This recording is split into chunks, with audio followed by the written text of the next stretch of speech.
You know, the sledders are a pretty savvy group. They want to ride safely. Of course, they like the fact that they're out there in the wilderness doing stuff that nobody else is doing, but they want to come home at the end of the day. So infiltrating the group with education is the way to go. Well, getting training, you can find all of our Avalanche skills training providers at avalanche.ca, and we have a number of sled-specific Avalanche skills training providers. A course is going to give you some good basic tools for identifying what avalanche terrain is, what it's not, how to look at an avalanche forecast and make a good trip plan for the day, very important, and also how to use that rescue equipment if you should ever have to. A lot of people come into the mountains that haven't been there before or have been riding and just aren't aware, and they actually don't know what they don't know.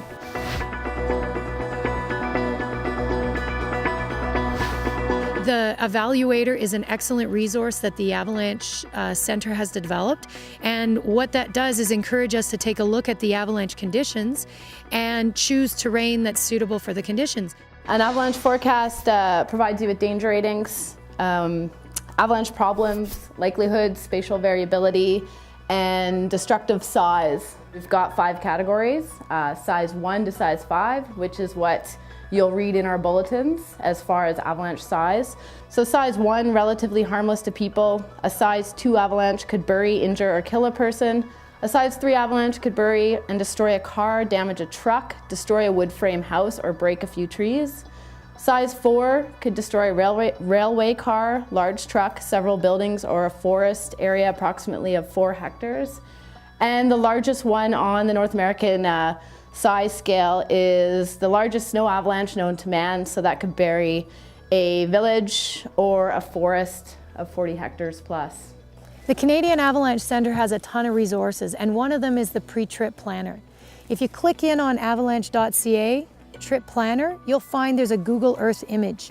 The deeper you click into that Google Earth image, it'll bring you down into the region, into the community, and right into individual staging areas.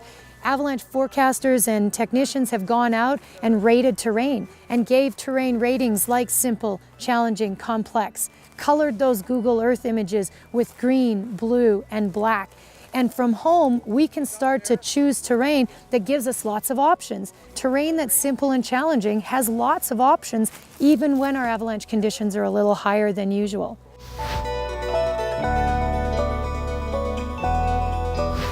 So what we're looking at here is evidence for, previous avalanche activity.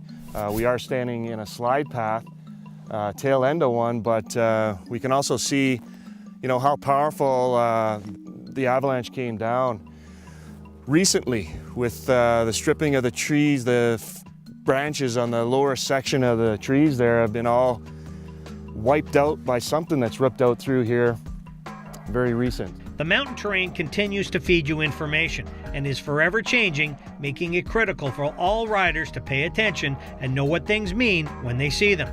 You need to get the picture. If you see recent avalanche activity, it means unstable snow exists, and riding on or underneath slopes is dangerous. As we're traveling, we're not looking up and around, and we really don't realize how much risk is right over our heads. So an avalanche course might open your eyes to see that some of the terrain you do ride in is avalanche terrain, and you need to be more prepared, more trained, and carrying the right gear. Just because it's tracked out like that doesn't necessarily mean that stability is 100%. It might tell you a little bit, but slopes like that can rip out. Being safe in mountain terrain can be as simple as where you choose to stop. Get out of harm's way is life-saving advice. There's a lot of other riders out here. No matter how safe I am, no matter how safe my group is, we can always be affected by other people. Take the time, look around your area, see who's playing around you, shut your machine off, have a listen, know what's going on. That way you're not going to get surprised by a group that's not your own. So look behind me, that there's a terrain trap.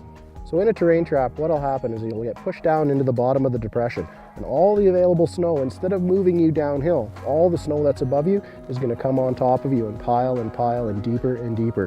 What that does, increases burial depth, and it'll also increase any potential time for extrication.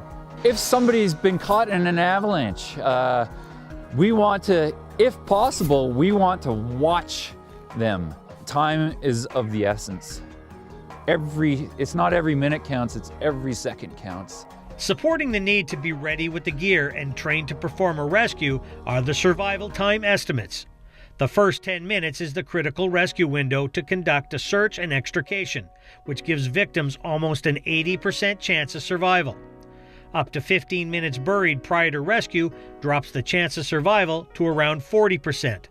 After 35 minutes, a victim is given less than a 10% chance of survival.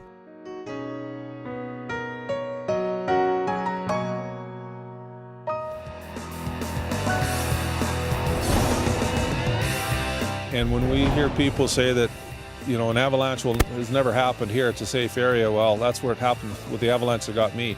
There'd never ever been an avalanche there before, and it was a natural that came down the slope and got me.